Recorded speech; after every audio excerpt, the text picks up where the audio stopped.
Listo, ahora sí estamos, ¿eh? Ya arrancamos. Está Susana, vos en pantalla en este momento. Bueno, Entonces arranca perfecto. Susana.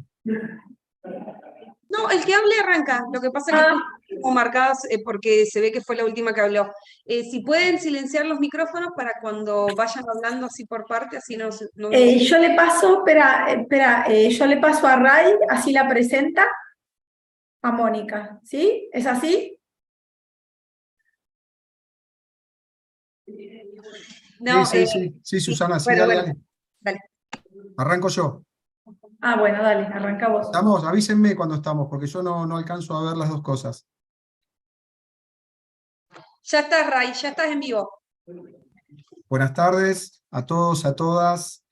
Iniciamos la charla con un poquito de retraso por cuestiones tecnológicas, pero acá estamos comenzando con esta conversación a cargo de la doctora Mónica Pini, que ahora la vamos a presentar.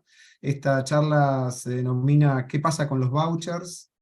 Forma parte de un proyecto extensionista que ahí hemos conformado con colegas de la sede Esquel, de la carrera de Ciencias de la Educación, y en mi caso de la sede Comodoro Rivadavia. Ese proyecto extensionista se titula Defendiendo el derecho a la educación del pueblo. Tenemos previsto realizar estas actividades en 3 momentos: la de hoy, un segundo momento que es el viernes próximo desde la sede Esquel, a cargo del profesor Blanco, que trata sobre el tema del arancelamiento universitario. Y en el mes de noviembre, el doctor Mauro Moschetti, que desde la Universidad de Barcelona va a colaborar también en este proyecto extensionista con la temática de industria educativa global.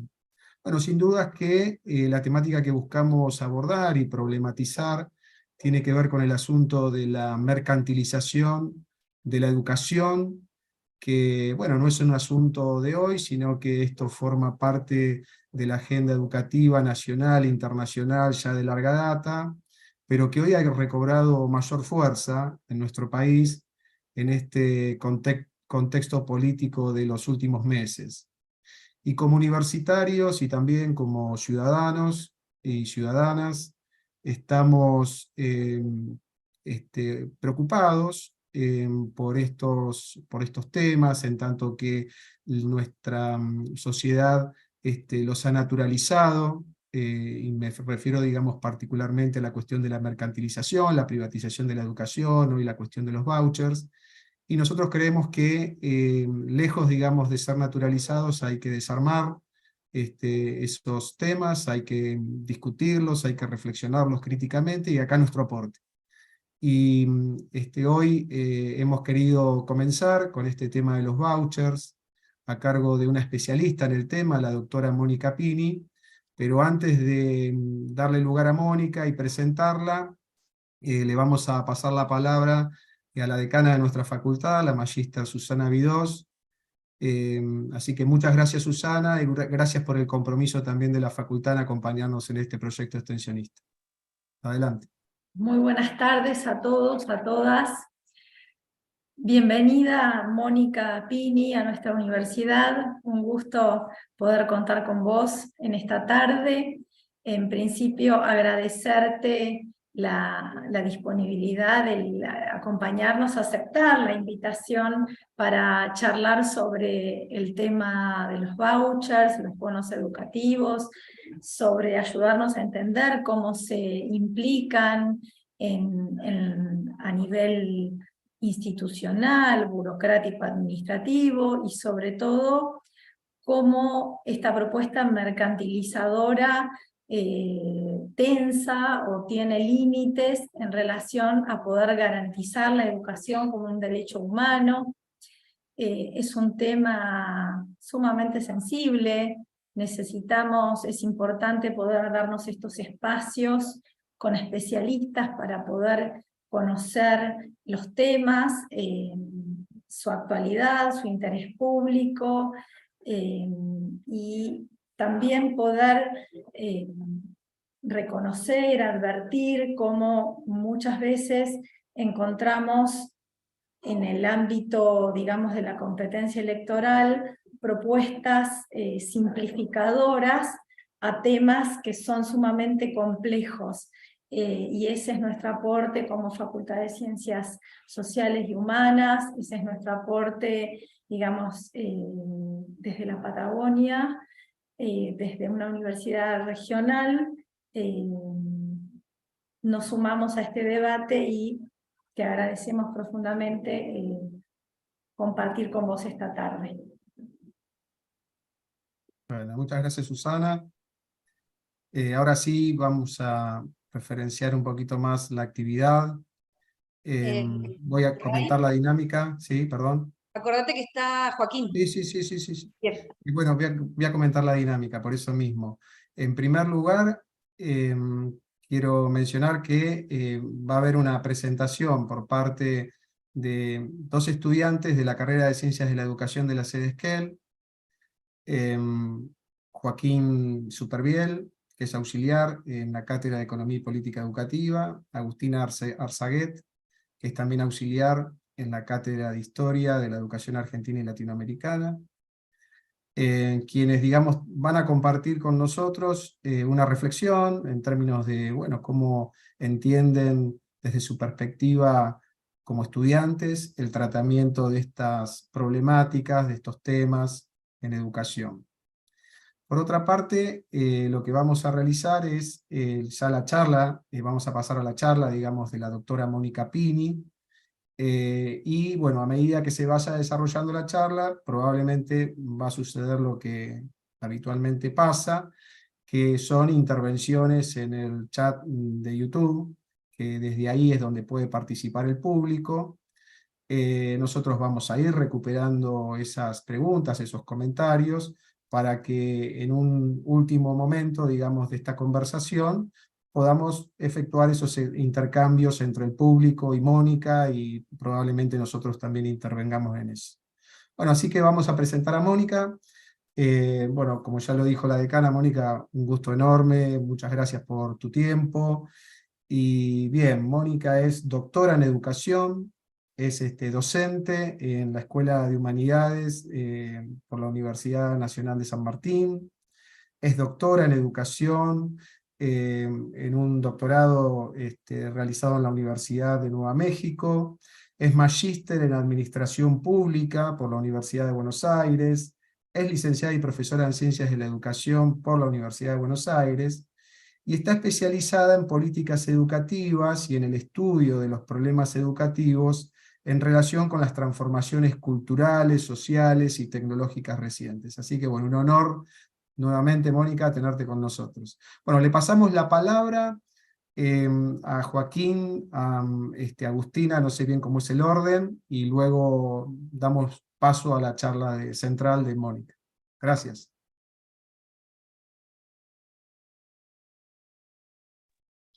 Buenas tardes. Bueno, voy a hablar yo hoy en nombre de todos. En el marco de esta serie de charlas, cuyas temáticas nos dan la oportunidad, que nos sirven de disparadores para la reflexión, tanto desde nuestro lugar de personas formadas de la universidad pública, como también teniendo en cuenta la formación puntual del campo específico de nuestra formación, estamos interpelados como estudiantes, como intelectuales, como futuros profesionales, a informarnos, discutir, reflexionar sobre todos estos temas que plantean en las agendas actuales y que parecen replantear algunos acuerdos sociales que de larga data se han ido conquistando a través de las diferentes luchas, ¿no? La liberación y la lógica del mercado que plantean estas agendas políticas avanzan sobre las bases de la educación pública y como potestad del Estado y como derecho garantizado por el Estado a los ciudadanos. Pero al mismo tiempo esto se alza, esta acción se alza como una crítica a las falencias y a las ineficiencias del sistema. Esto puede ser visto, por un lado, como una amenaza hacia la desarticulación del sistema educativo, pero al mismo tiempo puede resultar una oportunidad de enfocar nuestras miradas hacia esas mismas falencias y trabajar sobre ellas y buscar las posibilidades que nuestro mismo sistema o buscar las innovaciones que permitan superarlas. Al mismo tiempo, creo que otra gran importancia que tiene esto es que la lectura crítica de todas estas agendas y discursos circulan y que pretenden conformar una nueva hegemonía, nos dan la oportunidad de analizar esas intervenciones discursivas, tanto desde las palabras como de las acciones de los actores políticos, para desentrañar, más allá de toda esta bruma, de toda esta niebla informativa, que por ahí el espectáculo, el sensacionalismo, el marketing de los medios de comunicación nos están dando en este tiempo. Por ello mismo, como estudiante de la escuela pública, como docentes del sistema educativo, como padres de hijos en edad escolar y como ciudadanos, es importante invitar a todos los presentes a la mirada crítica sobre estos temas de los que se van a estar hablando y sobre todo de ser agentes de movilización de estas inquietudes, de compartir, de invitar a más gente a meterse en el tema, a formar parte de estas experiencias, a informarse y a participar. Muchísimas gracias. Gracias, Joaquín. ¿Agustina va a decir algo? No, está bien. Solo Era Joaquín. lo que habían producido. Muy bien. Bueno, muchas gracias. Bueno, ahora sí, entonces le pasamos la palabra a Mónica. Adelante, Mónica. Bueno, buenas tardes. Muchas gracias por la invitación y gracias por la cálida bienvenida. La verdad es que más me gustaría estar ahí, pero, pero tenemos que agradecer a Internet que nos permite esta presencia virtual. Bueno, claro, yo le decía a algunos colegas que este tema, junto con el de las escuelas charter, lo estudié hace como 30 años, porque fue cuando tuvo el auge en Estados Unidos. Entonces, bueno, primero es importante definir qué son, ¿no? Los vouchers, se pueden llamar vouchers o bonos o cheques educativos. Surge desde una perspectiva económica y es un sistema que consiste en que el Estado, en vez de financiar o subsidiar la oferta, que son las escuelas, financia o subsidia la demanda, es decir, los estudiantes y sus familias. El sistema supone que esto va a promover más autonomía para las escuelas para que compitan entre sí ofreciendo mejor calidad educativa. Ese es el supuesto. Bueno, tiene varios otros supuestos detrás. Y bueno, como les decía, no es ninguna idea nueva. O sea, la campaña de la derecha es nueva en Argentina.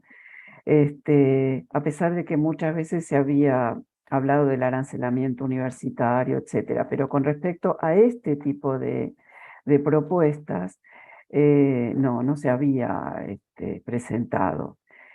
Esto lo postuló Milton Friedman. Milton Friedman, por si no se acuerdan, fue uno de los fundadores de la Escuela de Economía de Chicago, y en los años 50, 60 del siglo XX, lo propone como medio de permitir que las familias elijan a qué escuela van a mandar a sus hijos. Esto, por supuesto que lo principal de esa propuesta era que el Estado no maneje las escuelas, sino que solamente las financie, porque esta escuela postula un Estado mínimo, como lo postula el neoliberalismo y la derecha ahora con mucho más énfasis, pero siempre fue la idea del Estado mínimo.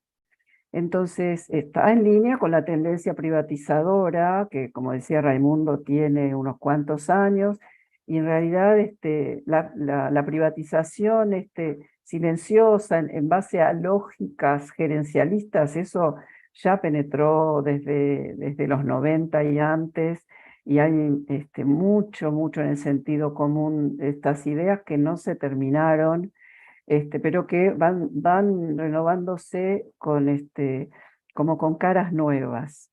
Detrás de esto también está el viejo argumento de que el Estado administra mal y de que el privado es mejor, la gestión privada es mejor, que también ha estado muy discutido, en particular con referencia a los servicios públicos, porque los servicios públicos no están orientados a la ganancia y tienen otros objetivos, tienen objetivos sociales, están respondiendo a necesidades y además crean un valor social. La educación crea un valor social mucho más allá de lo que se pueda medir o de lo que pueda ser contabilizado.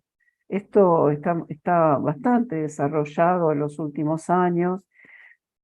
Bueno, en los últimos no, hace bastantes años que toda la crítica al neoliberalismo habla de justamente la diferencia que es el tema de las políticas públicas y las políticas sociales con las que pueden realizar los privados.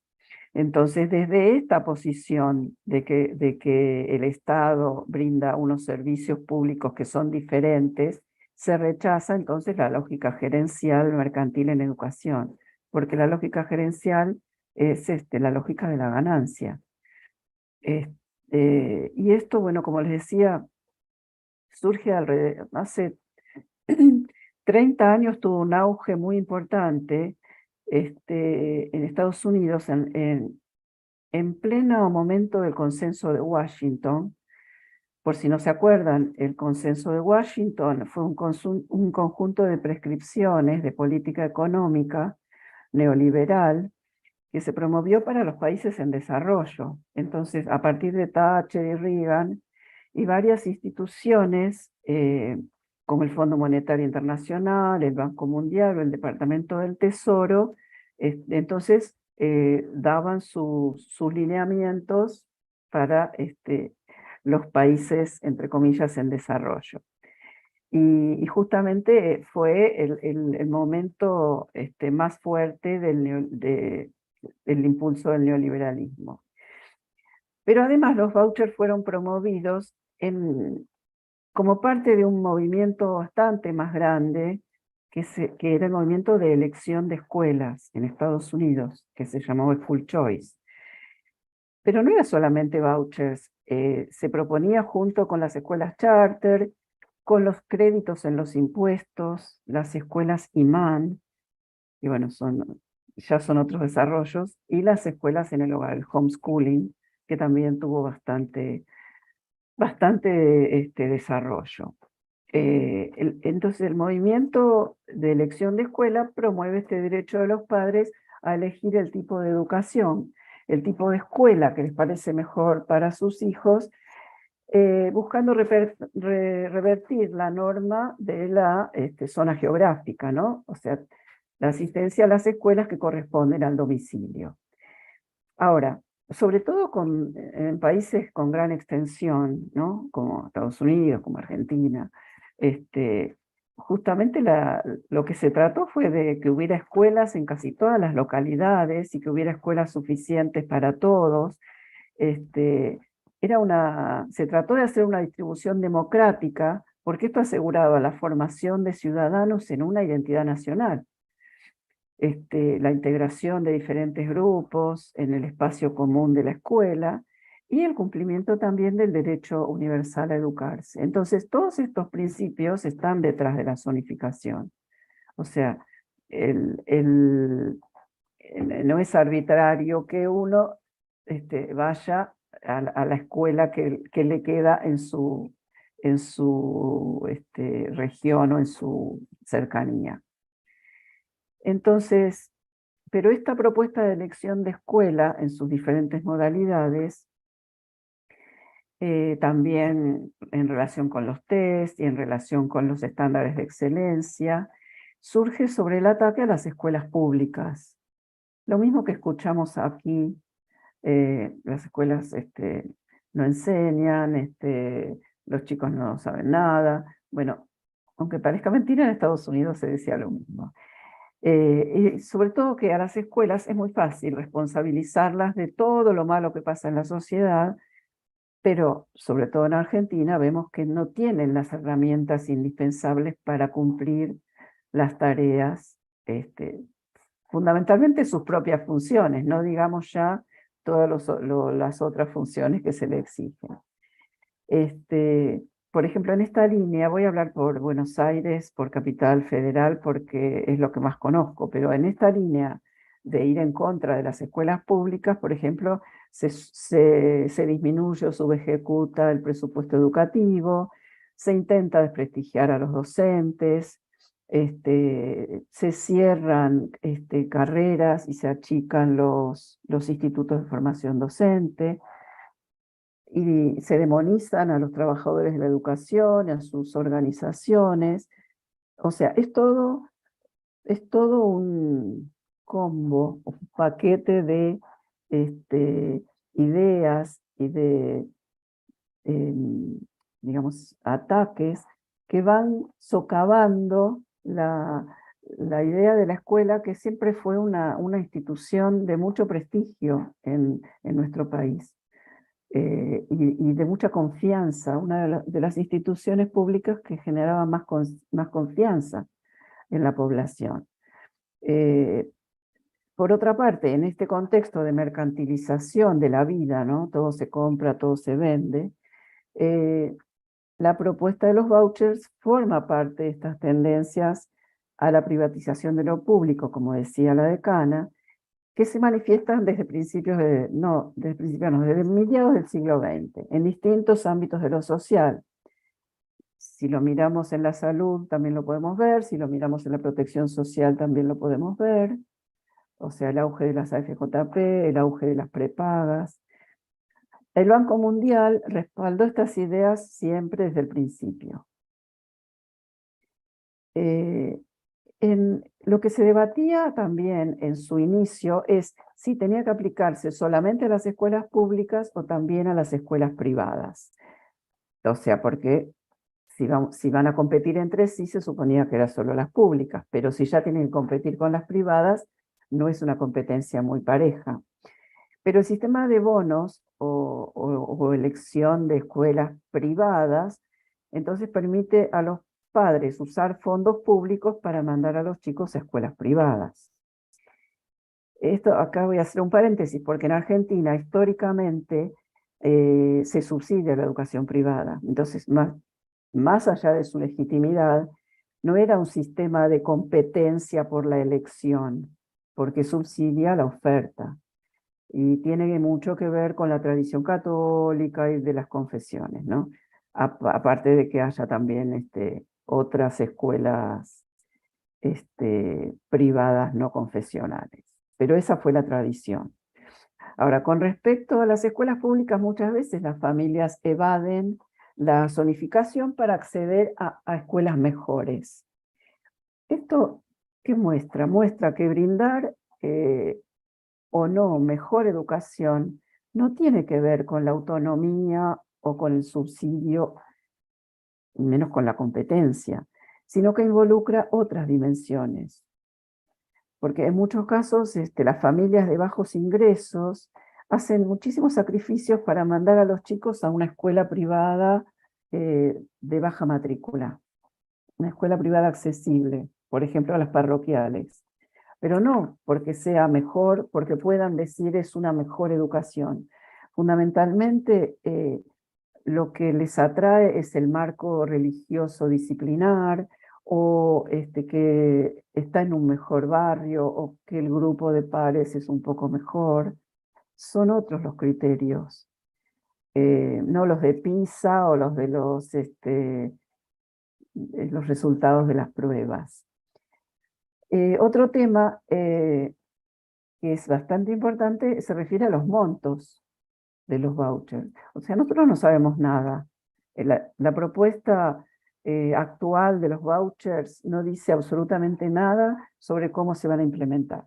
Pero tenemos antecedentes. Entonces, según los antecedentes, en teoría podemos decir, porque tampoco en ningún país se aplicó de manera universal, se aplica de manera universal, cada estudiante recibiría una suma equivalente a la que el Estado hubiera gastado en el sistema público. Entonces, el dinero se entrega a las familias o a las autoridades de la escuela seleccionada y solamente puede ser usado en la matrícula. No, porque en otra charla preguntaban, bueno, pero entonces se puede usar para los libros, para... No, este material, este dinero es solamente para la matrícula de la escuela. Hay entonces algunos obstáculos importantes. Por ejemplo, la primera dificultad es la que significa obtener información completa y fidedigna acerca de las opciones. O sea, ¿cuál es la mejor escuela para mandar al hijo? En general, eso se va pasando de boca en boca, por distintos criterios muy disímiles. Pero las familias con menos recursos tienen menos acceso a la información necesaria, porque puede ser sencillo identificar las escuelas por su naturaleza confesional o por su especialidad, ¿no? Técnica, artística. Pero es mucho más difícil la información relevante acerca del nivel de enseñanza, del proyecto institucional. Y en este tema, como les decía antes, no, las pruebas de calidad, la verdad es que no son un indicador válido. Porque todos los estudiantes aprenden de manera diferente, no hay una fórmula institucional ni una fórmula didáctica que sirve a todos los chicos por igual y las chicas. Otro posible obstáculo está vinculado con los gastos y el tiempo de traslado, porque uno puede elegir una escuela que le gusta, pero las familias de menos recursos difícilmente pueden afrontar estos traslados y este tiempo adicional. Quizás las familias de clase media tienen mayor grado de movilidad en este sentido, pero si esta propuesta incluyera, como se dice, achicar los organismos de educación, la famosa burocracia, ¿quién controlaría que se respete un currículum común, que se respeten los contenidos apropiados, que no se excluya a ciertos niños, etcétera? Entonces, hay una serie de dudas con respecto a la posibilidad, es como esta libertad de elegir para quiénes sería realmente libertad, ¿no? Además, también se desfinancia la educación pública, porque entonces muchos de esos bonos pasarían a la educación privada. Pero además de esto, aumenta la desigualdad social y educacional, que la verdad es que ya es uno de los problemas principales, la desigualdad. No estamos en condiciones de darnos el lujo de aumentarla. El estudiante o la estudiante y su familia, en ese caso, se convierten en consumidores, clientes, que supuestamente eligen entre una variedad de opciones,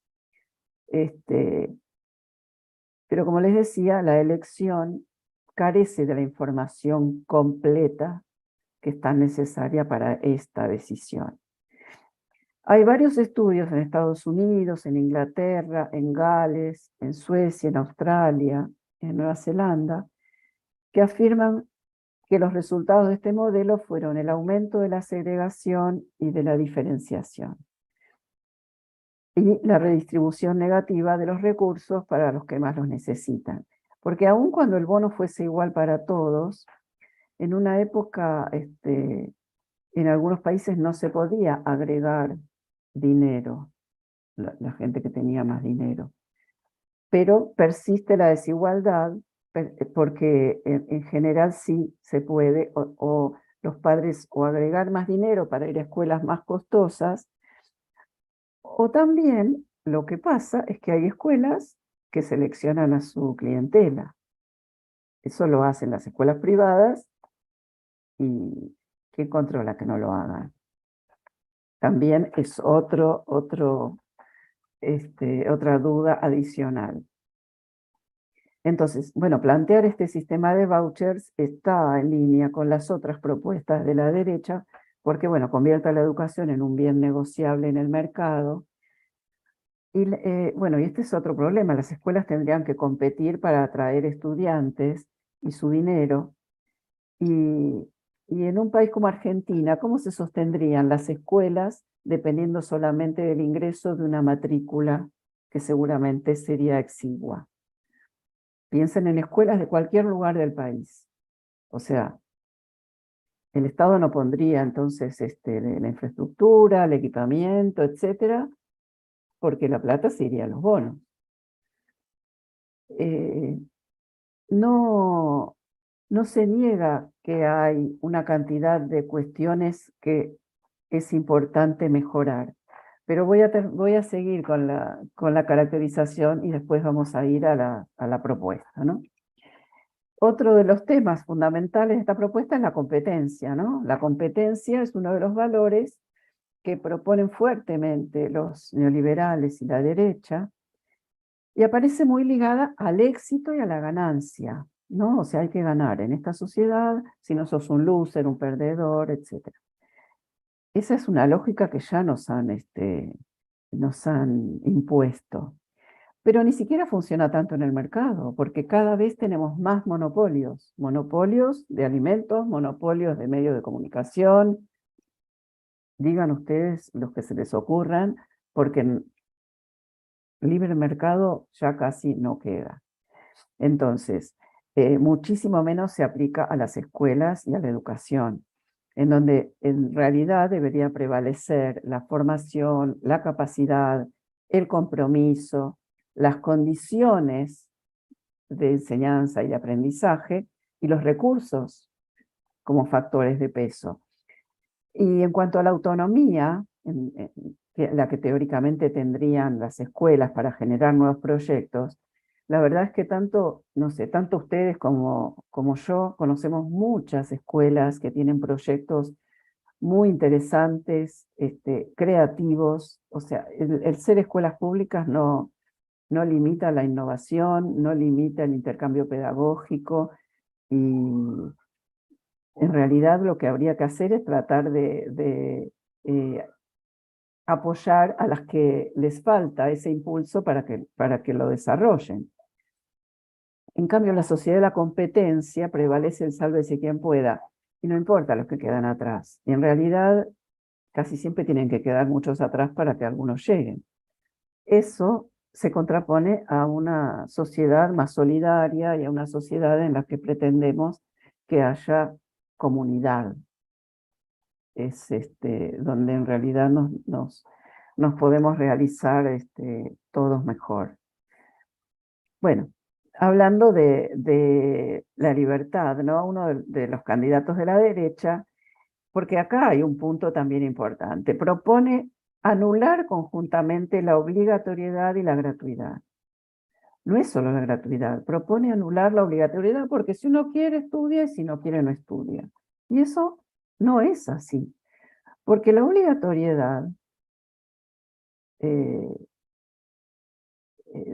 primero que en nuestra sociedad legalmente la garantiza el Estado. El Estado tiene la obligación de asegurar el derecho a la educación de todos. En en una época se llegó a encarcelar a los padres porque no mandaban a sus hijos a la escuela, pero eso ya pasó hace mucho y tanto la Constitución como las leyes provinciales responsabilizan, y la Ley de Educación Nacional, hacen al Estado responsable de que todos los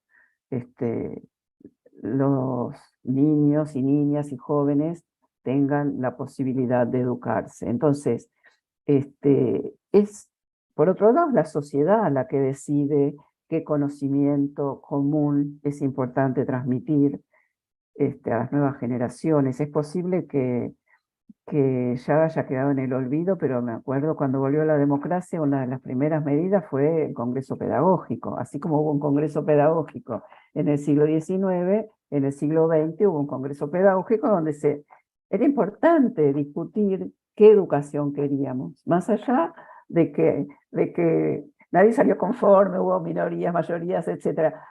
Pero ¿cuánto hace que no pensamos en esa discusión, en ese debate que realmente hace a un bien social, como es la educación? No es un problema individual, así como la salud no es individual. Bueno, mucho del sentido común que se ha desarrollado con este individualismo está metido en estas ideas, ¿no? Y por eso digo que no, entonces la escolarización es un valor y un derecho que tenemos que defender. No puede ser una decisión individual y arbitraria. Entonces, bueno, como les decía, la Ley de Educación Nacional, la 2606 de 2006, esta ley extendió la obligatoriedad escolar hasta el fin del secundario completo. Recién este siglo, vale decir, y hay un esfuerzo muy grande por renovar esas estructuras que en realidad durante muchísimos años, desde que se creó la escuela secundaria, excluía a los hijos de los trabajadores, porque esa escuela secundaria no fue creada para todos, fue creada para los que podían ir a la universidad. Entonces, en ese sentido, la obligatoriedad completa no hace más que cumplir el derecho y es muy reciente. Entonces, por eso las críticas a la propuesta de los vouchers se hacen desde la perspectiva del derecho a la educación pública, gratuita, laica y universal. En nuestro sistema educativo, bueno, se conformó para crear una nación, ¿no? Pero además demandó muchísimos esfuerzos de inversión, no solo para el Estado nacional y los estados provinciales, para toda la sociedad.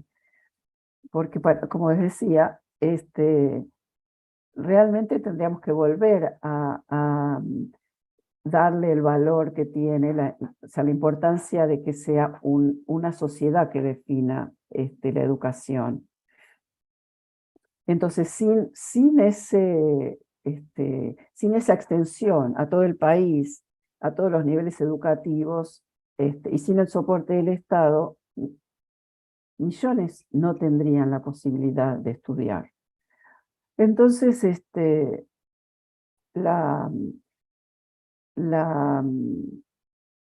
como les decía, la organización, la enseñanza, todo eso necesita un trabajo realmente de renovación, de reflexión muy importante. Pero los problemas socioeconómicos y la desigualdad siguen siendo los factores que más influyen en los bajos niveles de finalización y en los déficits de aprendizajes. Entonces, esto se conjuga con la enorme desigualdad de demanda que hay en los sectores más vulnerados con respecto a las instituciones que tienen que servirlos. Porque hay demandas insatisfechas, digamos, por la infraestructura, por el equipamiento, por la higiene, por el mantenimiento, la alimentación y el presupuesto en general, porque aún falta cubrir, no sé, todo lo de la primera infancia, lo de los jardines y el preescolar, no alcanza, o sea, no tiene la capacidad para para atender a toda la infancia. Entonces, eso es trabajo que tenemos pendiente. Pero todo esto que venimos diciendo da idea de la complejidad que implica gestionar el sistema educativo, el hecho educativo, que no se puede reducir a un aspecto económico ni a un aspecto de la competencia, sino que es inseparable de otras dimensiones, como la política, la social y la subjetiva también, entre muchas otras. Entonces, estas fórmulas de soluciones simples para problemas complejos, como decían antes, es una estrategia de marketing muy frecuente, muy atractiva, se abusa mucho de ella. Es verdad que cuando tenemos así muchas ganas de creer en algo, mucha gente dice, ah, sí, esto es, con esto encontramos la solución. Pero los que tenemos unas cuantas trayectorias en esto, sabemos que no hay fórmulas mágicas y que por más que digan que va a funcionar, en realidad no es una estrategia que soluciona, sino un conjunto de medidas y donde tiene que haber participación, evidentemente, de las familias, pero también de toda la comunidad escolar. Y muchas veces en estas estrategias, bueno, justamente no, todo el mundo no tiene la información o la formación para darse cuenta no solo de lo que se dice, sino de lo que no se dice. Porque lo que no se dice es, ¿cómo van a hacer? Y aparte que nadie se los pregunta, ¿no? Como decía antes su compañero con respecto al bombardeo de los medios. Bueno, pero como decíamos, a pesar de que el impacto de estas políticas neoliberales conservadoras ha sido negativo en múltiples ámbitos de la vida social y económica, las privatizaciones dejaron miles de personas en la calle sin empleo, con déficit energéticos y de todo tipo, igual se renuevan, cada vez vuelven propuestas similares. Y además utilizan conceptos tradicionalmente progresistas para su propaganda, como la libertad, porque en realidad el sistema educativo lo creó el liberalismo.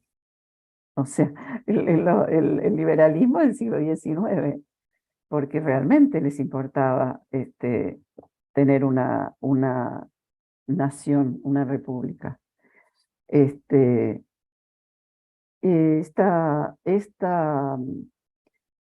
Bueno, otro de los conceptos es, bueno, la ayuda a los estudiantes pobres, y al mismo tiempo hablan de la crisis del Estado y la crisis de la escuela. Esta ideología justamente ha redefinido los valores tradicionalmente liberales, como la libertad y la participación, pero para servir a intereses particulares. Y esto lo vemos justamente porque, por ejemplo, otro de las propuestas de elección de escuela, que fueron las escuelas charter, se propagaron por un montón de estados en Estados Unidos, y fundamentalmente lo que empezó a pasar es que hubo empresas que empezaron a administrar las escuelas charter, y había muchísimas empresas que no tenían una escuela charter, tenían 20, todas iguales, no competían nada, ni tenían demasiada autonomía porque en todos lados enseñaban lo mismo. Pero a lo que me refiero es a que esos sí que eran intereses porque recibían dinero público para administrar esas escuelas. Entonces, en este sentido, cuando vemos que esto prospera, tiene que ver con el sentido común muy individualista que hemos venido desarrollando, cuando se piensa solamente en mis hijos y no los hijos de los otros, cuando en realidad el crecimiento y el aprendizaje son procesos eminentemente sociales, colaborativos, y si no se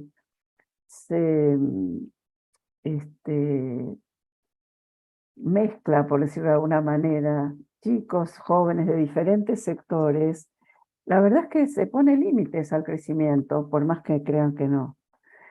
Este encuentro y el vínculo con personas diferentes, que ustedes también lo ven en la universidad, ¿no? Con otros entornos, con otras historias. Esto se desarrolló históricamente en la escuela pública y en la universidad pública. Y resultan mucho más enriquecedores que las dinámicas de los grupos totalmente homogéneos. Por eso, cuando se entiende la mayor participación de las familias, pero se entiende solamente como elección de la escuela para mi hijo, entonces se excluye al resto de la comunidad.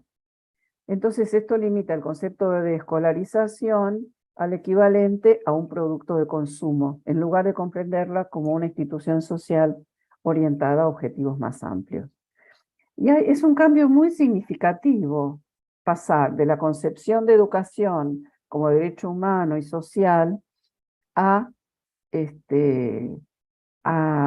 considerarla solamente como una oportunidad de éxito individual, parte de la competitividad, como se da en las empresas, como se da en la sociedad global de mercado. Porque en un caso promueve un desarrollo más integral y en el otro es sálvese quien pueda. Es muy diferente. La discusión sobre la elección de escuela es inseparable del rol de ciudadanos en una sociedad democrática. Bueno, pero ahí es otro problema, porque en los últimos años se ha disminuido el valor del gobierno democrático por una amplia variedad, tanto de académicos como de comunicadores, analistas políticos, activistas, juristas, y se ha llevado el espíritu, un espíritu antipolítico, ¿no?, que los medios propagan, haciendo pensar que ciertas alternativas privadas son mejores que la participación política. Escuchen, la participación política y la política se pueden mejorar, pero a los privados no los elige nadie para que fijen nuestras prioridades. Entonces hay una diferencia abismal en eso, sobre todo, como les decía, para los servicios públicos. La política sigue siendo la mejor manera de expresar y de dirimir conflictos en una sociedad democrática, porque siempre hay conflictos. Y sobre todo porque es una lucha por una mayor igualdad, una mayor justicia. ¿Por qué la derecha habla de la justicia social como una mala palabra? Todavía no lo entiendo, pero tiene que ver con intereses. Ya está bastante mal distribuido, pero si lo queremos distribuir peor, que el 1% tiene la riqueza, no sé, el 50% de riqueza en el mundo, en Argentina no me acuerdo, pero siempre se puede distribuir peor. Ahora, la cuestión es cómo se puede dar esta lucha de sentidos y lucha justamente de políticas y de prácticas. Y además, supongamos que el mercado se metiera en la educación, el gobierno, cualquier gobierno debería ejercer también una función regulatoria para que las escuelas cumplan determinados requisitos y que no se afecte el objetivo social. Yendo a los casos, miren, en Estados Unidos es donde más se adoptó el sistema y sin embargo fue ampliamente superado por la política de escuelas charter, lo que les decía antes, que son unas escuelas con contrato. Era diferente. El contrato hacía que pudieran tener un programa diferente de otras escuelas. Pero también estaban dentro de la polémica de la elección de escuela. Ahora hay 15 estados que lo aplican, pero en algunas ciudades, porque son programas de voucher, la mayoría focalizados, prácticamente son formas de beca para grupos con necesidades particulares. En Colombia sucede algo parecido. Por ejemplo, la Asociación de Padres y Docentes de nivel nacional, desde el año 79, rechaza la propuesta de elección de escuela y de vouchers, justamente porque consideran que aumenta la segregación y la exclusión, y lo sigue ratificando en la actualidad. Según un informe del Banco Mundial de 2004, se concluye que los cupones, que es otra forma de llamar a los vouchers, para la educación básica en los países en desarrollo pueden mejorar los resultados cuando se limitan a un número modesto de estudiantes pobres en entornos urbanos, particularmente en un conjunto de escuelas privadas existentes con capacidad excedente, vale decir, resultados bastante limitados. Ahora cuesta encontrar informes más nuevos porque realmente su momento de auge pasó. Hablan de Suecia, Nueva Zelanda. Yo no quiero traer aquí ejemplos, sí de Estados Unidos porque fue el origen, pero no quiero traer, y los republicanos seguramente lo siguen proponiendo porque es una forma de privatización.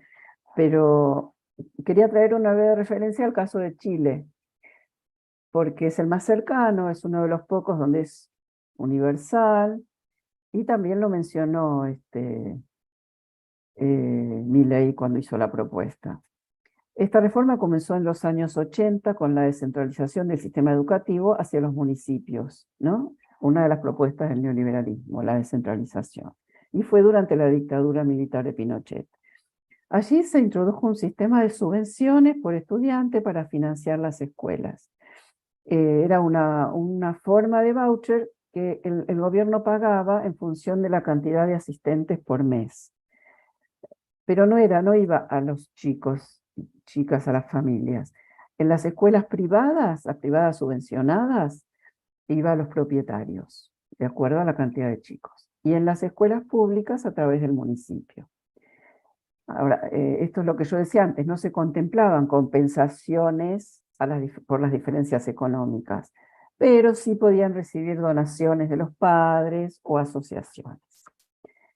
Ahora, la investigación con respecto a los resultados académicos no solamente no es clara, sino que tiene problemas metodológicos de comparabilidad.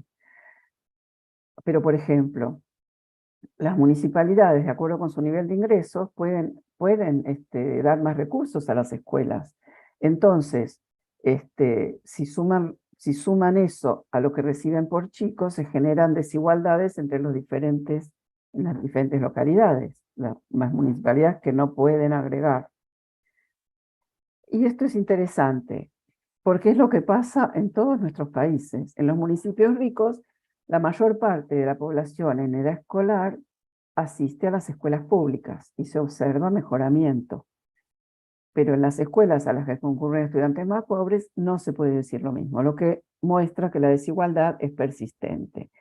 En la actualidad, la política educativa está tratando de reorientar esta reforma para que se pueda asegurar un derecho a la educación más igualitario. Bueno, después ustedes harán preguntas, si les quedaron dudas con respecto a esto, pero yo lo que quería decir es que la propuesta que me parece más apropiada para que la educación continúe siendo un bien social en nuestro país es fortalecer el Estado nacional, fortalecer los estados provinciales, pero además reclamar a los estados porque son los responsables de asegurar que todos puedan estudiar, especialmente en las zonas más desfavorecidas. Pero cuando hablo de reclamar, hay montones de cosas de la ley nacional que no se cumplen. Desde lo presupuestario, dedicar más financiamiento, orientar bien el financiamiento, incentivar y sostener la formación docente inicial y continua, promover el desarrollo de experiencias pedagógicas apropiadas en cada contexto, y de una serie de políticas de Estado que también se ha visto que dieron bastante resultado para disminuir la pobreza y mejorar la calidad de vida. Por ejemplo, bueno, algunas que se han aplicado en educación, distribución de libros, de computadoras en las escuelas, becas de ayuda, los tutores de apoyo personalizado. Como política pública más general, la asignación universal por hijo mostró ser efectiva para promover un nivel de escolarización más amplio.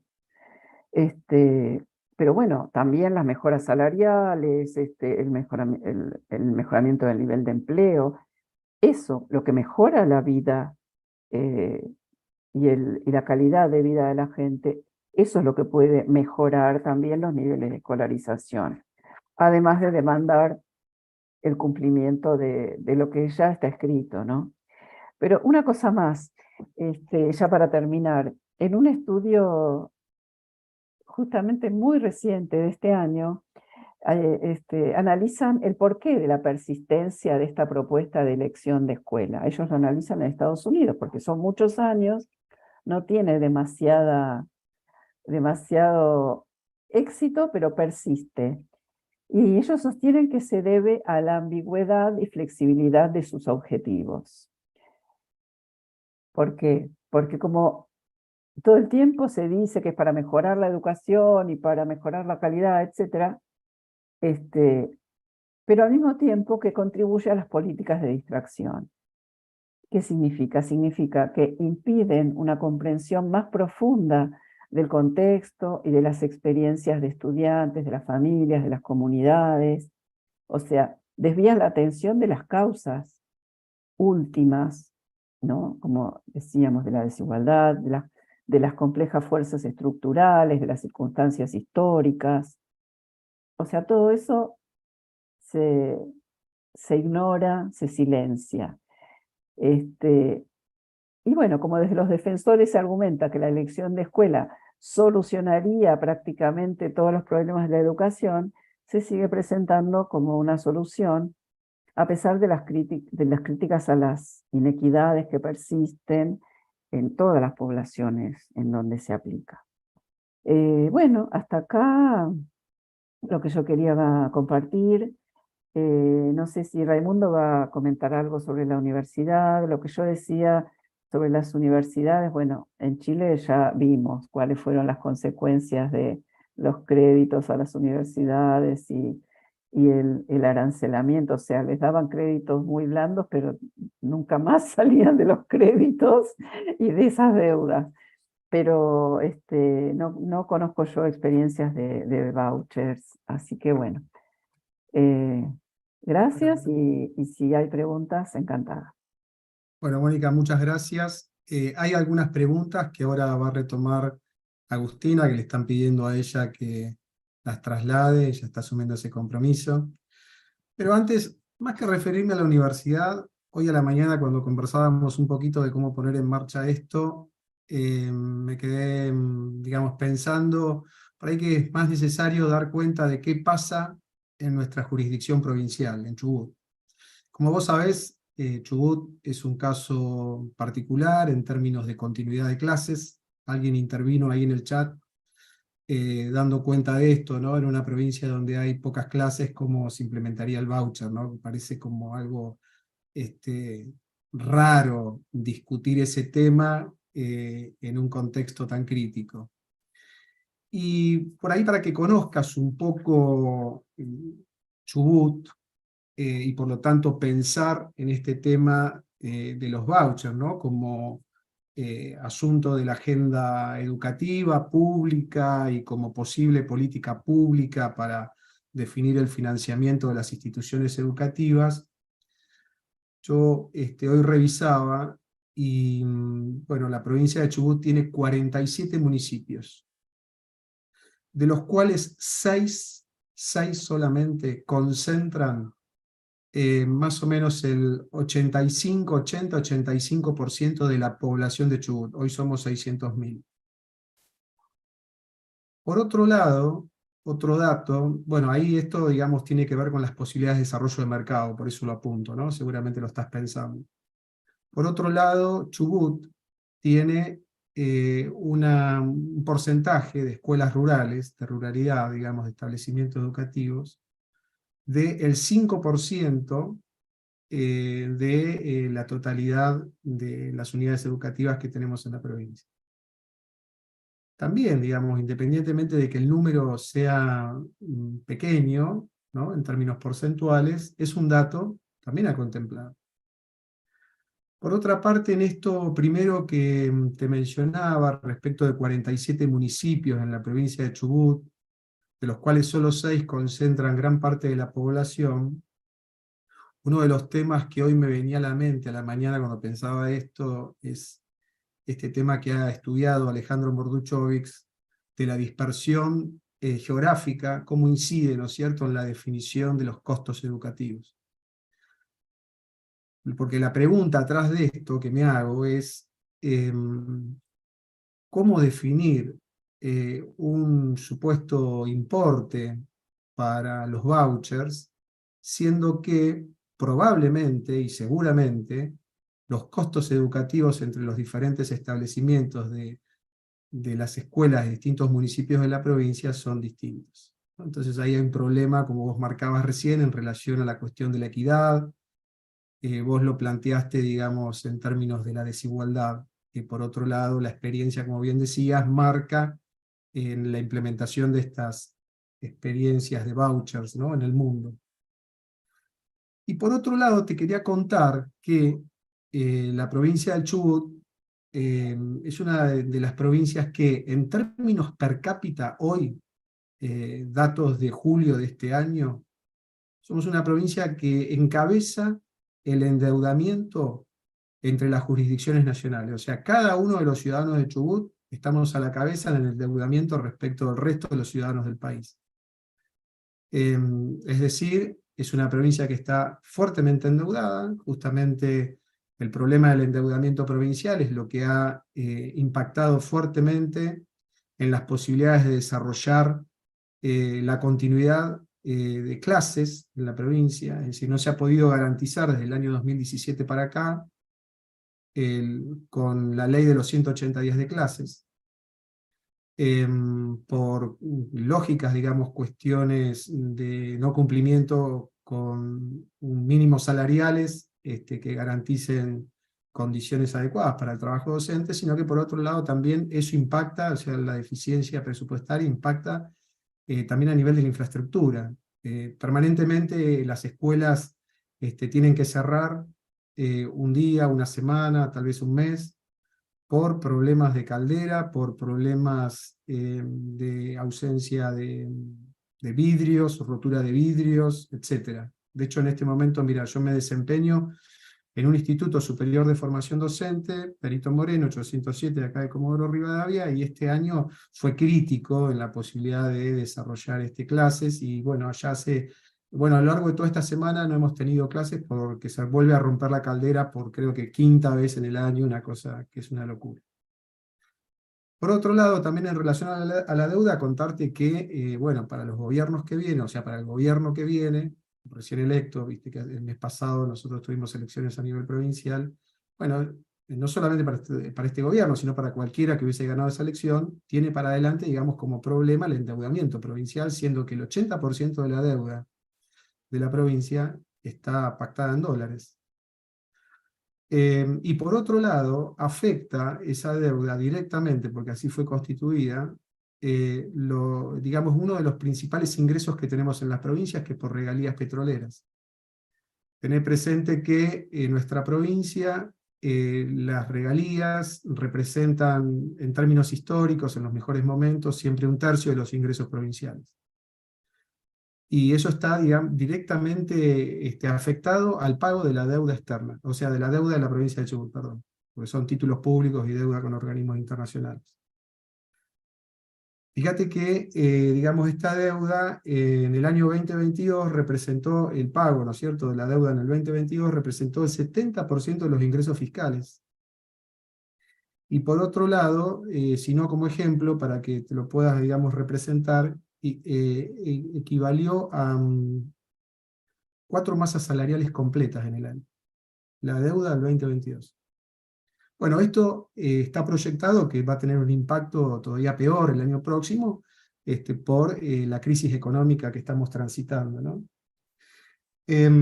Así que bueno, ese es un poco el panorama crítico, y bueno, acá de lo que vos nos planteabas con mucha claridad, yo me preguntaba, ¿no? Frente a ese escenario, ¿qué posibilidades reales hay de que las escuelas estatales puedan ir a un escenario de competencia, ¿no es cierto?, con las escuelas privadas, siendo que en la provincia de Chubut, digamos, tenemos este panorama, digamos, a nivel de las cuentas públicas, que por otro lado, digamos, se suman negativamente a la situación social, que también nosotros, si bien tenemos buenos índices de empleo, por lo menos en las dos grandes regiones en donde se aplica la encuesta permanente de hogares, que son, bueno, son 5 centros urbanos de la zona del litoral, digamos, de Chubut, Comodoro Rivadavia, Radatili, Puerto Madryn, Trelew y Rawson, que son, por otro lado, son parte de esas 6 ciudades que te mencionaba, ¿no es cierto?, que concentran la mayor cantidad de población. Digo, bueno, si bien tenemos un buen nivel de empleo, como sucede, digamos, en el resto del país, no escapamos a esa, es que los niveles de ingreso se han visto disminuidos respecto de su capacidad de adquirir bienes y servicios, ¿no? Y por lo tanto, como vos marcabas recién, el problema de la desigualdad de ingresos monetarios, entre otras, que tenemos aquí en la provincia de Chubut, es una realidad, ¿no? Así que bueno, un poco contándote esa panorámica, por ahí estaría interesante, me parece, hacer alguna reflexión en ese sentido, pero por otro lado, bueno, hay otras preguntas ahí que están más dirigidas a la cuestión de la educación especial y demás. Bueno, ahí le doy el paso a Agustina. Esto es compartirte, digamos, el panorama de la provincia e invitarte a que hagas alguna reflexión en relación a esto. Y por otro lado le doy el pase a Agustina para que, bueno, después puedas dar cuenta de las preguntas y esto que te planteo a posteriori. Bueno, gracias. Ahí le doy a Agustina, digamos, el lugar. Hola, ¿qué tal? Buenas tardes, ¿cómo le va, doctora? ¿Qué tal, Raimundo? Mira, yo que he recogido en el chat del YouTube algunos comentarios, algunas inquietudes, bueno, y algunas de otros compañeros que tengo acá alrededor mío de tercer y cuarto año de Ciencias de la Educación de la CEDESCEL. Bueno, en el chat agradecen, Martín desde el Bolsón, que expliquen el tema de los vouchers, que bueno, claramente ha tenido mucha prensa, aunque no se ha explicado cómo se implementarían, y por ese lado van las preguntas. Bueno, han dejado algunos comentarios a Arminda Tolosa, también una docente de nuestra casa de estudios. Ricardo también, bueno, comenta que está preocupado porque por eso mismo que vos comentabas, de que es evidente que, bueno, no se han podido complementar los días de clase, y que, bueno, y que me pregunto yo, si esta propuesta vendría a cambiar algo o no. En ese sentido, un gran problema, una gran preocupación en realidad es en vinculación a los vouchers y el ingreso para los estudiantes a la educación especial, ¿sí? Si eso, ¿cómo afectaría si existen las experiencias previas en las que por ahí nos venías comentando, si existe algún registro de experiencias previas vinculadas a lo que es educación especial por la trayectoria con personas con discapacidad? También así, bueno, muchos acá son docentes, y la otra preocupación que aparece es en relación al salario del docente, cómo en esas experiencias en otros países se vio reflejado. Con respecto a los vouchers de las familias, cómo es el tema de cómo si se ha registrado el tema de la potestad de los padres con respecto a los vouchers de los estudiantes de baja intensidad, o sea, de los que asisten poco a la escuela. Bueno, esas serían básicamente las preguntas que han como las consultas que más han aparecido, bueno, y además de los agradecimientos por explicar esto que ahora parece tanto en los medios de comunicación, ¿no? Bueno, gracias Agustina y gracias Raimundo por las reflexiones. La verdad es que hay cuestiones que exceden ampliamente el tema de los vouchers, porque, o sea, voy a empezar por lo más grande para ir bajando. La deuda, una deuda provincial que más o menos impide pagar los sueldos, esto, la verdad es que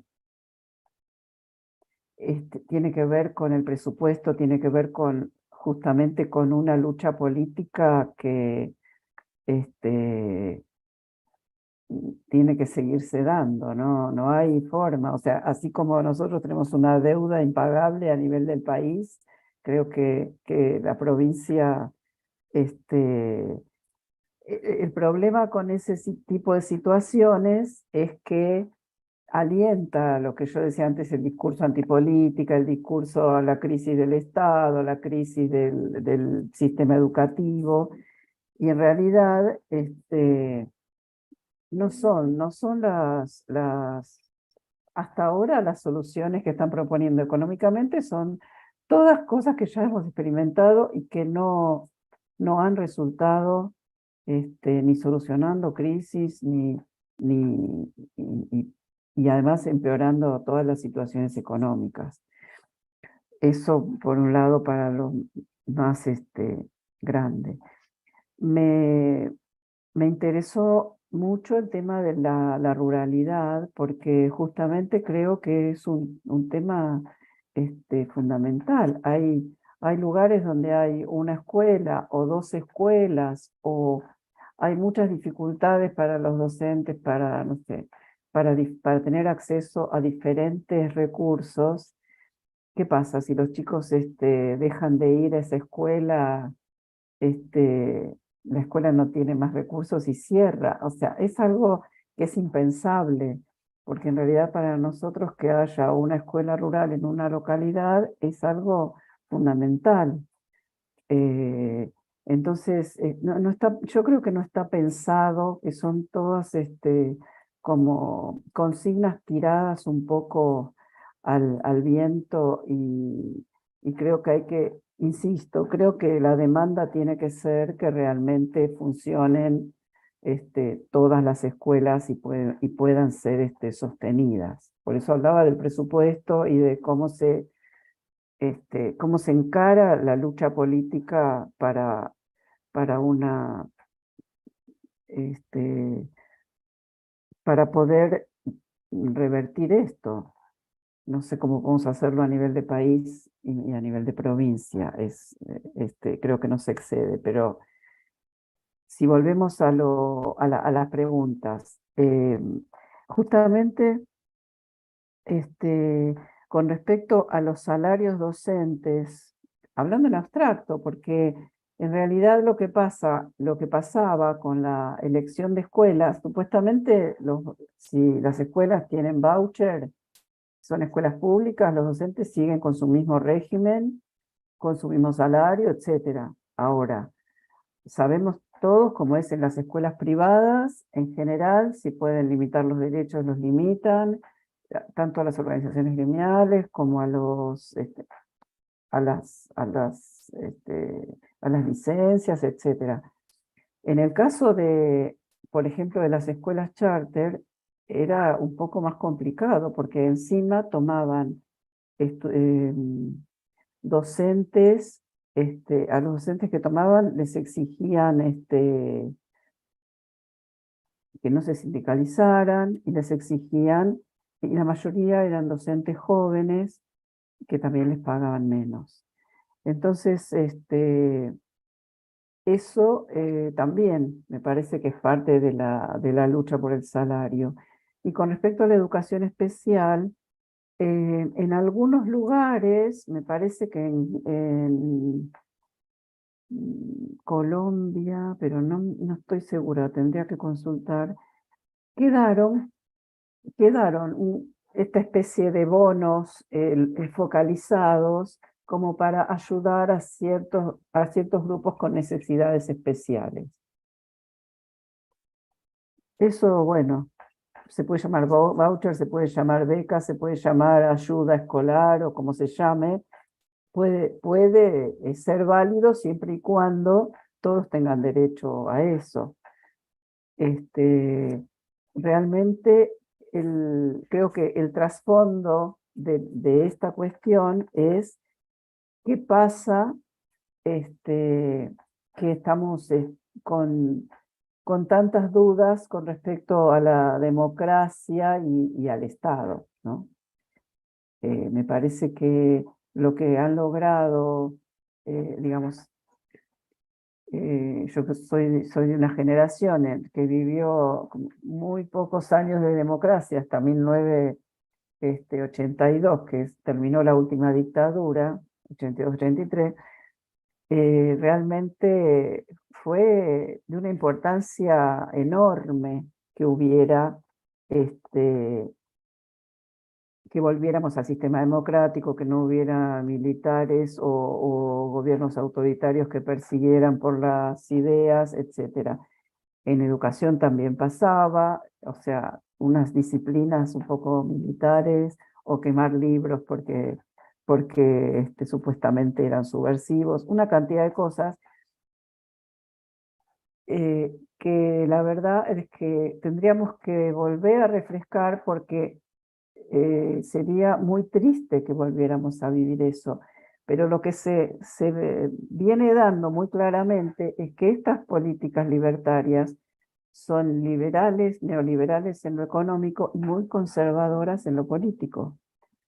En el sentido de, bueno, o sea, no sé, yo puedo vender un órgano, pero no me puedo hacer un aborto. Esto son contradicciones que también hay que ver, o defender los crímenes de lesa humanidad, etc. Lo llevo a ese plano porque si lo llevamos al plano de la implementación, realmente yo creo que no tiene ninguna posibilidad de implementarse. Pero es una forma de seguir socavando tanto el Estado como la escuela, como las organizaciones sindicales, en vez de buscar que haya mayor reclamo, que haya mayor unidad y que se puedan debatir las ideas y que se pueda fortalecer la democracia y no debilitar. Bueno, no me quiero exceder, pero no sé si alguna de las preguntas no la respondí, pero como les decía, es muy poco lo que se sabe de esta aplicación y de lo que se sabe en las otras aplicaciones no es algo que sea deseable. Busquemos otras soluciones, sí, hay que buscar mejorar la educación de una manera mucho más solidaria en todo caso, y no que cada uno haga lo que pueda. Es cierto, Mónica, yo estaba recién repasando lo que nos decía Susana en la presentación de esta charla, la decana de la facultad, y ella, vos también creo que te referiste a eso, ¿no es cierto?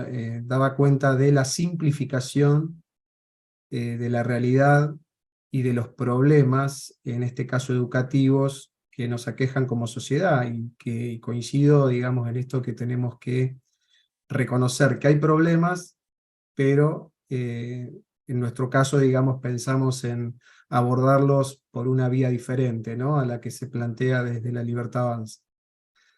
En relación a esto, también, digamos, algo que no dijimos, y que es importante también mencionar, es que en esta imposibilidad práctica, ¿no?, tal vez de poner en marcha los vouchers, si la Libertad Avanza, digamos, llegara a gobernar el Estado Nacional, tiene problemas para poner en marcha los vouchers. ¿Por qué? Porque las provincias son las que están a cargo, ¿no es cierto?, de la gestión de todas las instituciones educativas, excepto las universidades nacionales.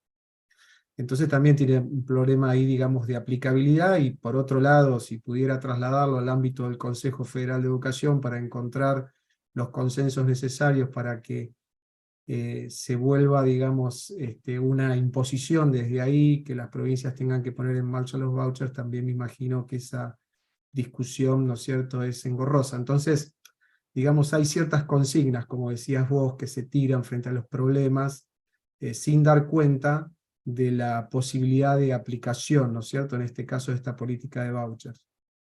Y quiero resaltar esto que marcabas vos respecto de la cuestión de las desigualdades. Cuando yo recién recuperaba un poco la distribución demográfica y la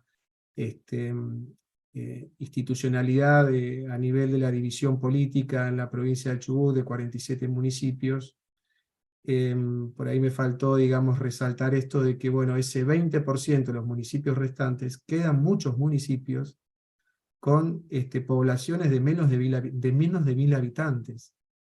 Hay muchos municipios con poblaciones de 500 habitantes en la provincia de Chubut. Entonces también ahí refuerzo esa pregunta, ¿no?, por la posibilidad, digamos, de aplicación de los vouchers.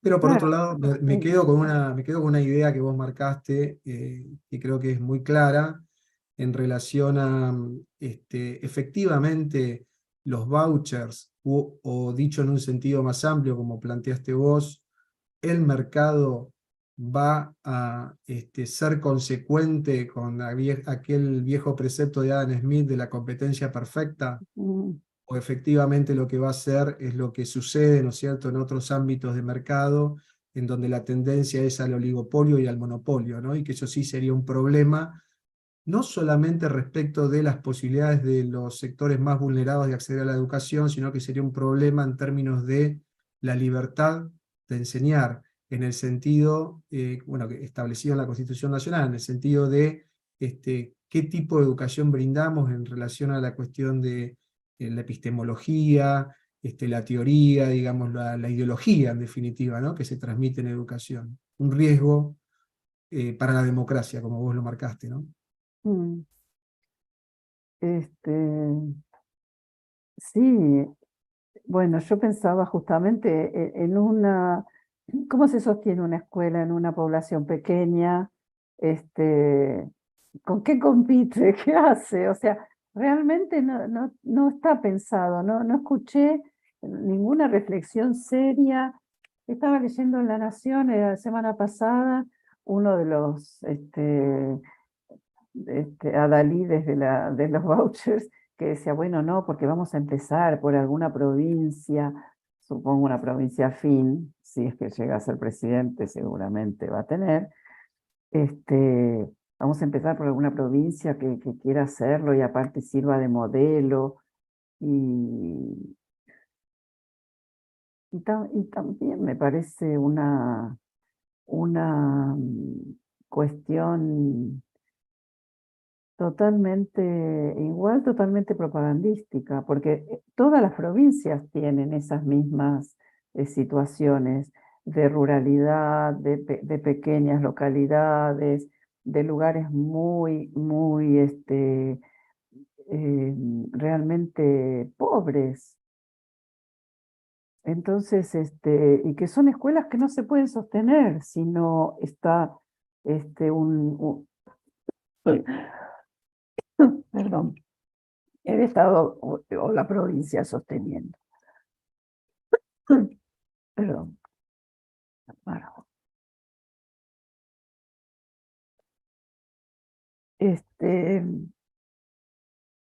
Pero bueno, nos tiene que preocupar más si dolarizan la economía, porque ahí ya, no sé, los vouchers podrían tener a lo mejor $1 o $2.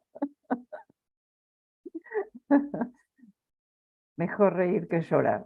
Pero sí, es una serie de propuestas en la línea que preocupan mucho. Además de esa suerte de clima, de agresión, de insulto, etcétera, que el otro día hicieron el desagravio al Papa, bueno.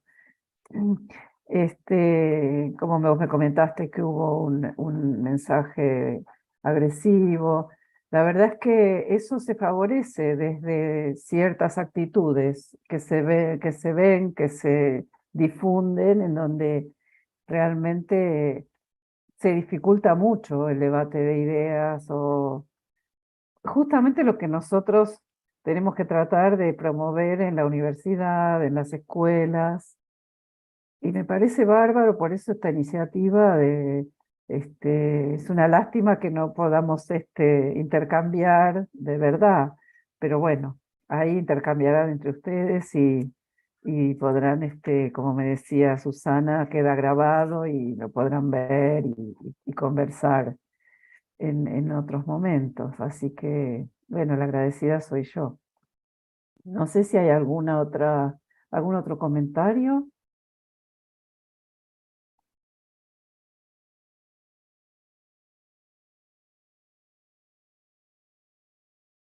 Ahí está Eh, María Eugenia. Di vuelta a la cámara, tenemos ahí la computadora para un lado, para el otro, pero gracias al esfuerzo de mucha gente hemos podido concretar esta primera charla, la verdad con mucha satisfacción de haberla escuchado, con muchos aportes muy sencillos y muy sensibles para tomar en cuenta, para poder también reproducir y comunicar con otros y otras que por ahí están preocupados por el tema, pero que lamentablemente por diferentes motivos no podía estar presente a través de ninguno de la transmisión o acá en el salón de extensión. Este aula que estamos compartiendo es un aula que refuerza la noción de lo público porque es un aula que se comparte entre todas las facultades, es un aula que permite el acceso a un montón de actividades por fuera de la actividad académica, así que le agradecemos en particular a José Romero, que está ahora acompañándonos acá en el aula de extensión. También agradecemos a Jeremías Regina, a Gabriela Gallegos del Laboratorio de Audiovisuales de la Facultad de Humanidades y Ciencias Sociales. Agradecemos a Agustina Arzaguet, que estuvo ahí pendiente de los comentarios en el chat de YouTube y aparte ahora sistematizando todas las preguntas, a Joaquín que hizo su apertura, a todas las estudiantes que están presentes acá, que a pesar de que se vieron siempre como el mismo recorte, son varios y varias estudiantes, así que antes de que nos retiremos vamos a salir del vivo, pero vamos a quedarnos un ratito conectadas y hacemos una captura de pantalla de las personas que están acá en este espacio.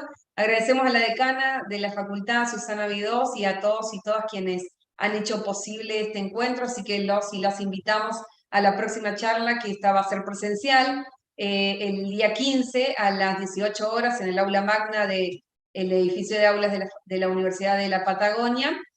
Va a estar disertando ahí el compañero y profesor de la carrera, el licenciado Daniel Blanco, así que los y las esperamos presencialmente. Esperamos que puedas estar, Mónica, no sabemos si tenés disponibilidad, pero te invitamos a participar en la presencialidad. ¿Lo transmiten? ¿No lo transmiten? Cuando quieras, más que invitada. Muchísimas gracias por la disponibilidad. Muchísimas Gracias. gracias a todo el equipo que estuvo trabajando detrás de esto. Así que bueno, despedimos a todos los quienes nos están siguiendo por el canal de YouTube y a quienes estamos acá en la sala. Muchísimas gracias y nos encontramos en la próxima charla. Gracias.